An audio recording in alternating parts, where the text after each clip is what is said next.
베드로 사도는 소아시아 지역에 있는 많은 성도들에게 이 베드로전서 말씀을 보냈습니다. 베드로가 이 편지를 보낸 이유는 소아시아 지역에 흩어져 있던 많은 성도들이 믿음을 지키기가 점점 어려워지고 있었기 때문입니다. 베드로는 이런 성도들에게 위로가 되고 은혜가 되고 다시 힘이 되는 그 근원이 어디에 있는지 잘 알고 있었습니다. 베드로는 이 편지를 받아 보고 있는 성도들이 그들이 누구인지, 그들의 정체성이 무엇인지를 다시 깨달을 수 있도록 도와주어서 그들이 다시 한번 믿음으로 하나님 앞에서 살아갈 수 있도록 이 편지를 쓰고 있습니다.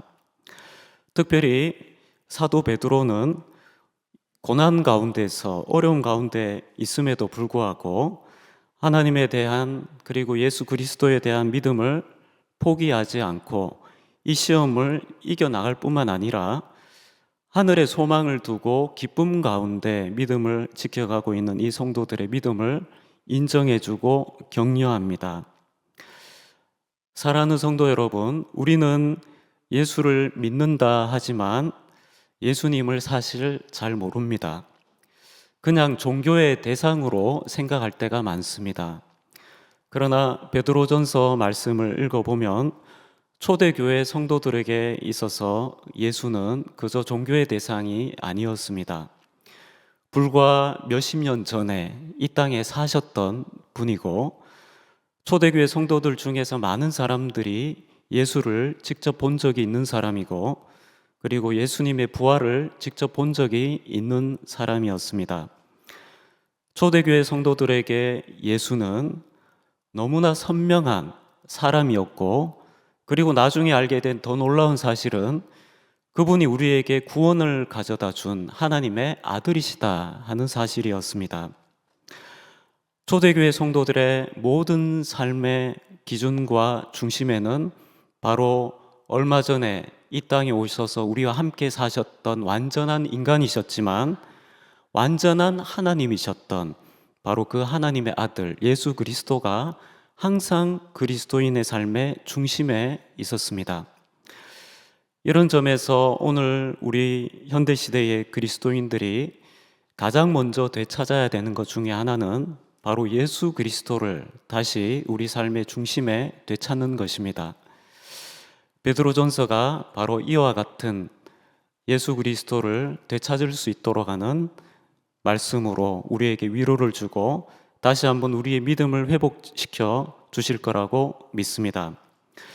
오늘 사도 베드로가 저희들에게 전하고 있는 말씀은 예수 그리스도가 바로 우리의 삶의 중심이고 예수 그리스도를 통해서 우리가 하늘에 소망을 둘 수 있게 된 존재라면 고난 가운데서 나그네와 같은 인생을 살아갈 때 우리가 어떻게 살아가야 되느냐, 그리고 나그네 인생에서 우리의 삶의 지향점이 어떻게 돼야 되느냐 하는 것에 대해서 사도 베드로는 이제 말씀하고 있습니다.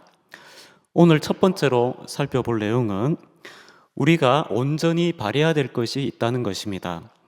13절 말씀에 보면 그러므로 너희 마음의 허리를 동이고 근신하여 예수 그리스도께서 나타나실 때에 너희에게 가져다 주실 은혜를 온전히 바랄지어다. 예수 그리스도를 마음의 중심에 모신 사람은 이제 남은 인생을 어떻게 살아야 되느냐, 첫 번째로 마음의 허리를 동이라고 말하고 있습니다. 허리를 동인다고 하는 것이 무엇입니까? 뭔가 중요한 일을 해야 되거나 열심히 에너지를 쏟아야 되는 그럴 때에 옷이 막 펄럭펄럭 또 뭔가 할 때 걸리는 게 있고 이런 상태로는 일을 제대로 할 수가 없습니다. 내가 해야 될 일, 내가 가야 될 길을 집중해서 가기 위해서는 옷이 펄럭이지 않도록 허리띠를 동여매야 됩니다. 예수 그리스도를 마음에 모신 사람의 삶은 분명한 삶의 방향이 있어야 되고 허리를 동여매야 된다고 말하고 있습니다. 우리가 예수를 믿는다 하면서도 삶의 방향이 없고 이리저리 흔들리고 있다면 여전히 우리 마음속에 예수 그리스도가 중심에 자리 잡고 있지 못해서 그런 것입니다. 두 번째로 근신하라고 말하고 있습니다.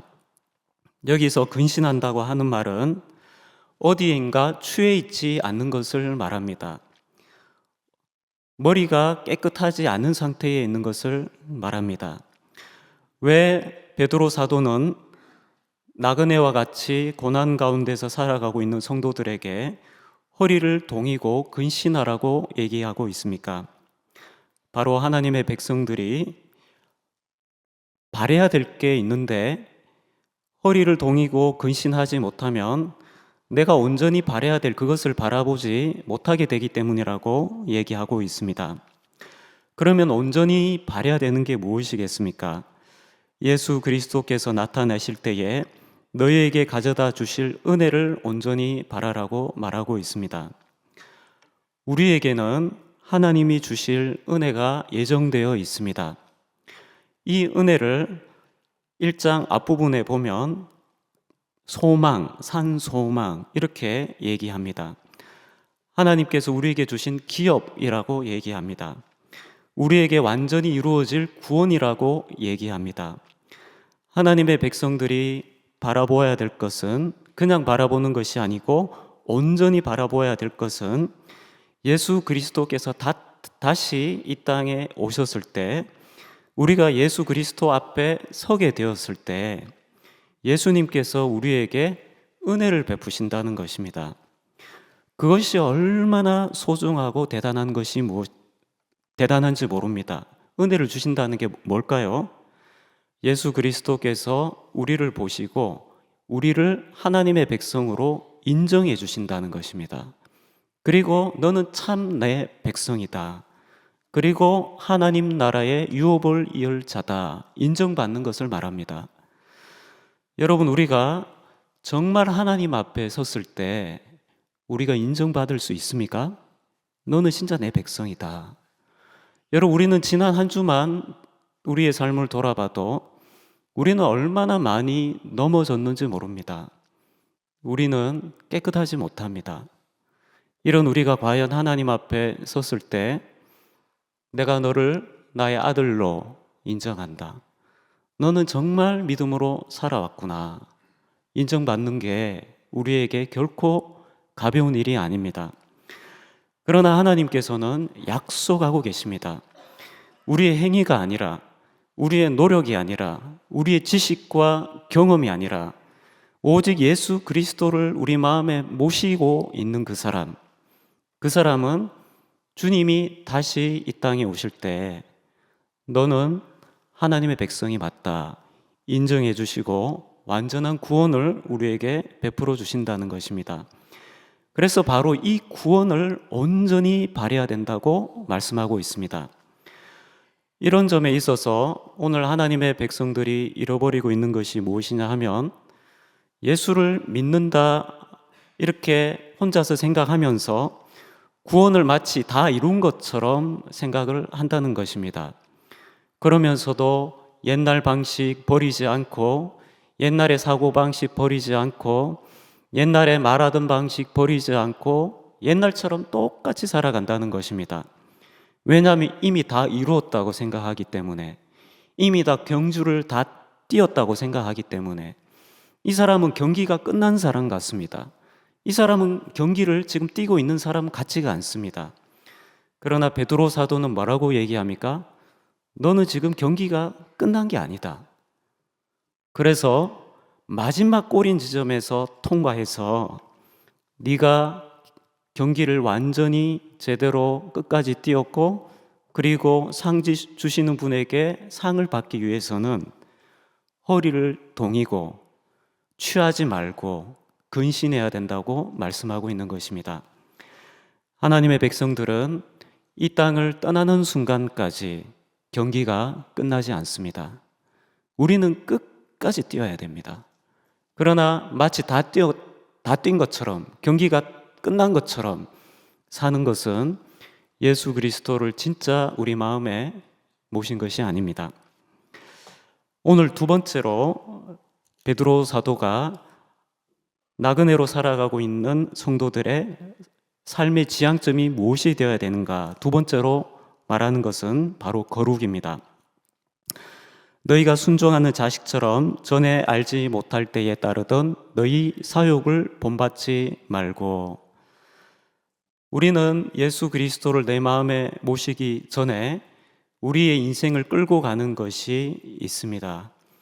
그것은 나를 조금 더 좋은 상태로 만들어 줄 수 있다고 생각하는 것을 갈망하는 것입니다. 그리고 육신의 정욕에 따라서 살아가는 것입니다. 이것을 보고 사욕이라고 말합니다. 우리의 인생을 강력하게 끌고 가는 기관차가 있습니다. 그것이 바로 사욕이었습니다.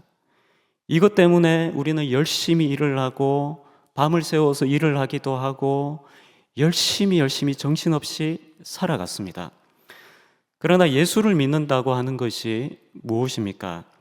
나를 끌고 가던 이 사욕의 기관차를 떼버리고 우리의 인생을 끌고 가시는 기관차가 예수 그리스도로 바뀌는 것입니다.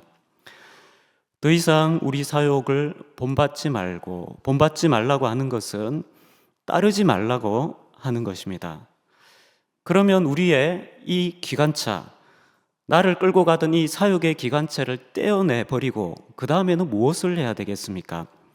15절에 오직 너희를 부르신 거룩한 이처럼 너희도 모든 행실에 거룩한 자가 되라. 우리는 보통 우리가 존경하는 사람에 대해서 많이 이야기를 합니다. 나는 이런 사람을 참 존경한다. 나는 이런 사람이 참 좋다. 그리고 나는 이런 사람을 본받고 싶다. 이렇게 얘기합니다. 그리고 교회 안에서도 많은 신앙적인 위인들, 그리고 여러 가지 삶의 모범이 되는 그런 성도들의 이름을 나열하면서 우리가 이와 같은 사람이 되어야 됩니다.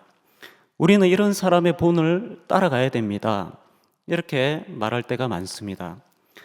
그러나 성경은 단 한 번도 어떤 사람을 본으로 삼으라 하는 경우가 거의 없습니다.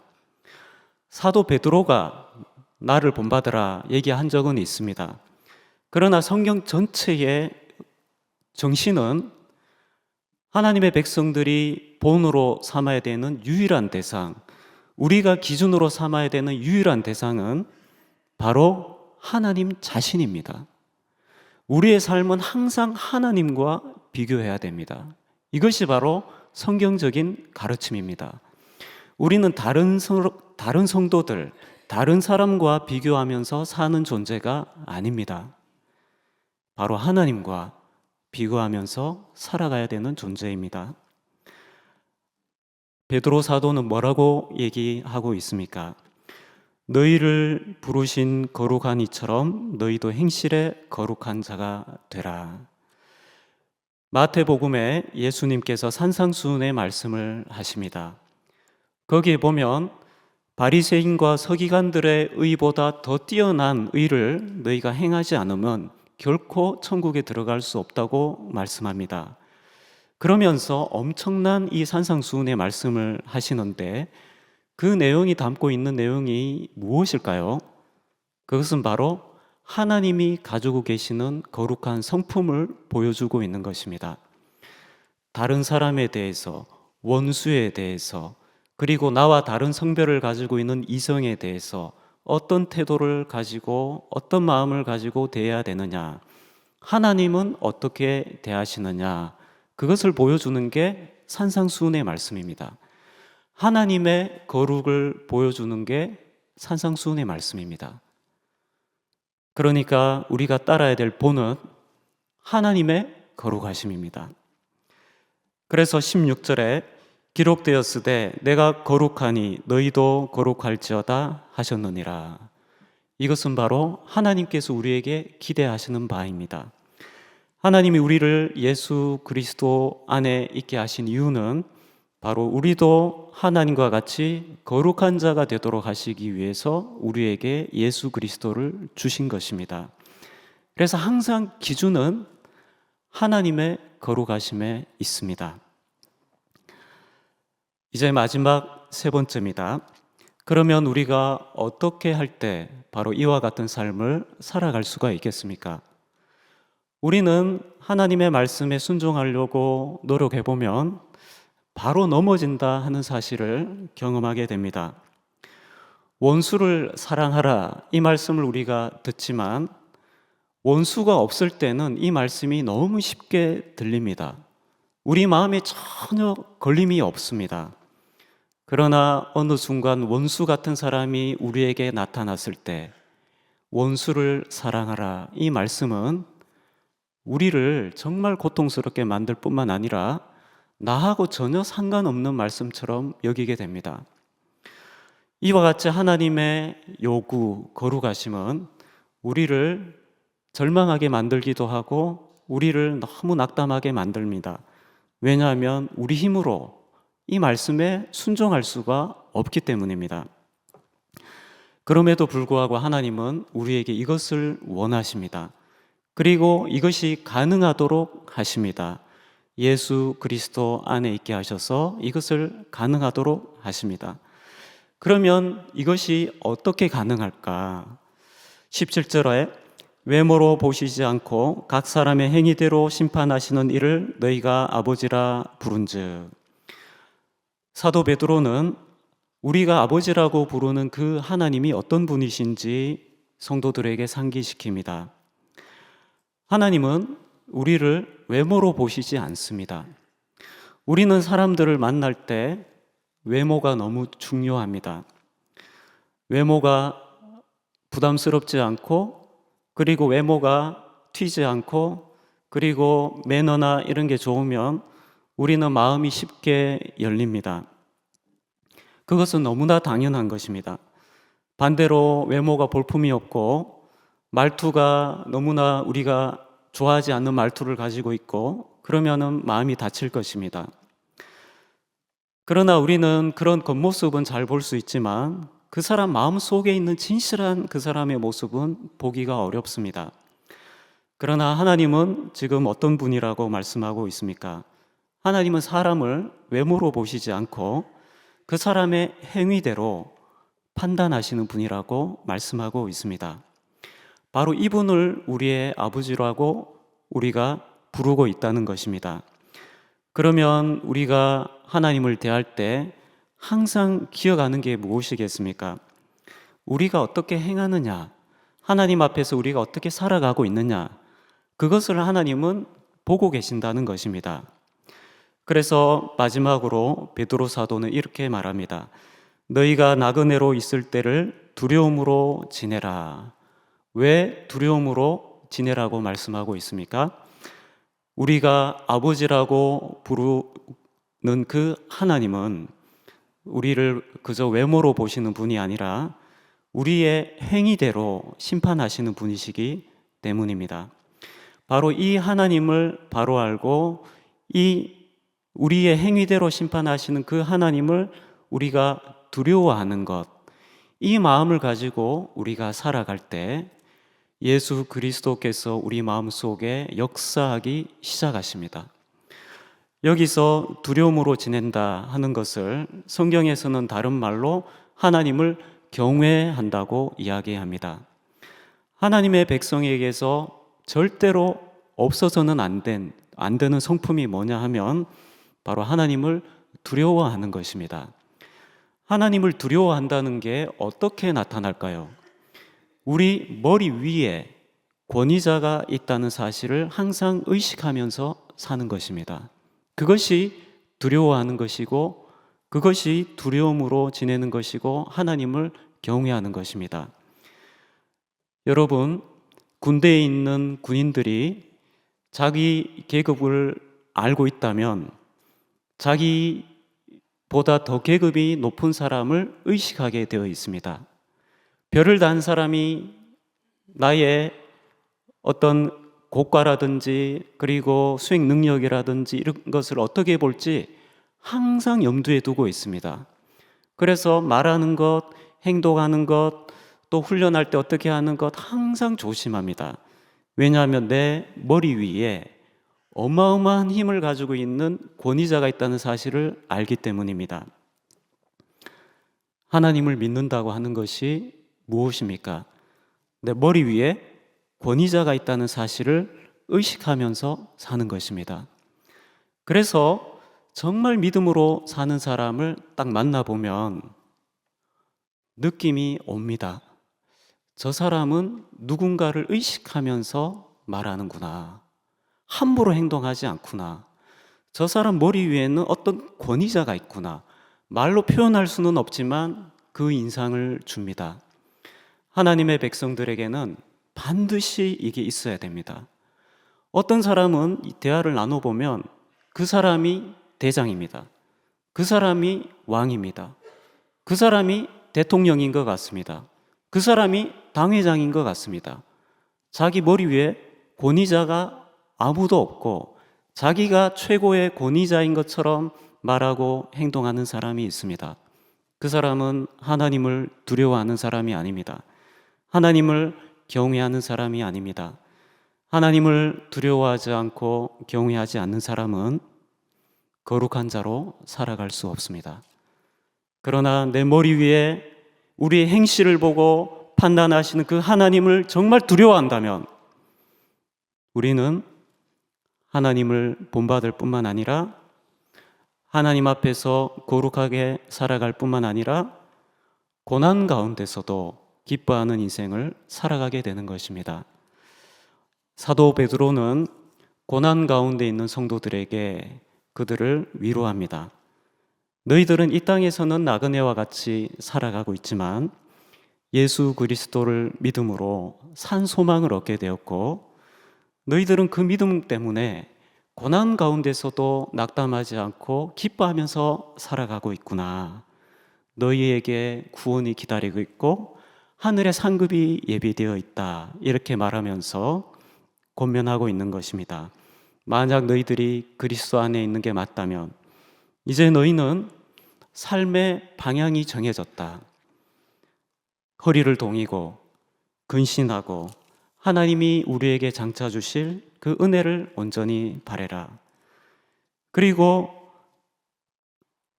너희를 부르신 그 거룩하신 하나님처럼 너희도 거룩한 자가 되라. 왜냐하면 하나님이 우리를 부르신 이유가 바로 그것이기 때문이다.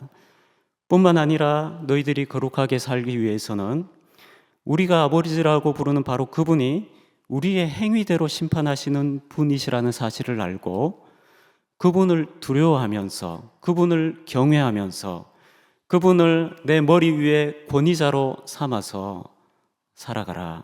이것이 구원받은 사람이 고난 가운데서 나그네로 살아가는 사람이 남은 인생을 살아가는 방식이라고 말씀하고 있습니다. 사랑하는 성도 여러분, 오늘 하나님의 교회가 많이 어려워진 이유는 하나님을 두려워하지 않기 때문입니다. 마치 자신이 권위자인 것처럼 행동하고 있기 때문입니다. 우리가 말하고 행동하는 모든 것에서 우리 머리 위에 권위자가 있다는 사실을 나타내지 못하고 있기 때문입니다. 우리는 어느 곳에 있든지 어떤 상태에 있든지 나의 행실을 보고 판단하시는 그분의 시선 앞에서 살아가고 있습니다. 바로 이것을 가지고 살아가야 됩니다. 하나님의 백성들이 성도의 교제를 나눌 때 어떻게 하는 것이 하나님을 두려워하는 것입니까? 권위자가 우리 가운데 함께 있다는 사실을 기억하고 만나야 됩니다. 그것이 없으면 아무 얘기나 막 다 쏟아냅니다. 거기에는 권위자가 없기 때문입니다. 그런 곳에는 그리스도가 함께 하시지 않는다고 분명히 말씀하셨습니다. 그래서 저는 성경 공부하든지 무슨 모임을 하기 전에 기도할 때 항상 그렇게 기도합니다. 주님께서 오늘 이 시간에 저희와 함께 해주십시오. 저희가 나누는 대화 가운데 주님이 함께 해주십시오. 항상 그렇게 기도합니다. 이렇게 기도하지 않으면 성도들이 있기가 쉽고 저 자신도 주님이 여기에 함께 계신다는 사실을 잊어버리기가 쉽기 때문입니다. 바로 이와 같이 하는 것이 하나님을 두려워하면서 거룩함으로 살아가는 것입니다. 사랑하는 성도 여러분, 마음에 허리띠를 띠고 근신하고 거룩한 자로, 그리고 하나님을 경외하는 자로 살아가셔서 남은 인생을 끝까지 달려가서 마지막 날에 하나님이 약속하신 그 은혜를 나의 것으로 소유하시는 우리 성도님들 다 되시기 바랍니다. 기도하겠습니다. 사랑과 은혜가 풍성하신 하나님 아버지, 예수 그리스도를 우리에게 보내주시고 예수 그리스도의 은혜로 우리를 죄 가운데서, 사망 가운데서 건져주셔서 우리에게 새로운 인생과 새 생명을 저희들에게 허락해 주신 것을 감사드립니다. 하나님, 이제는 우리가 하나님 아버지를 그냥 말로만 부르면서 살아가는 것이 아니라 우리의 행동을 보고 심판하시는 그분을 두려워하며 경외하면서 살아갈 수 있게 하여 주시옵소서. 그래서 우리의 허리를 동이고 근신하며 거룩한 자로 살아갈 수 있도록 하나님께서 은혜 다하여 주시옵소서. 거룩하신 예수님의 이름으로 기도하옵나이다. 아멘.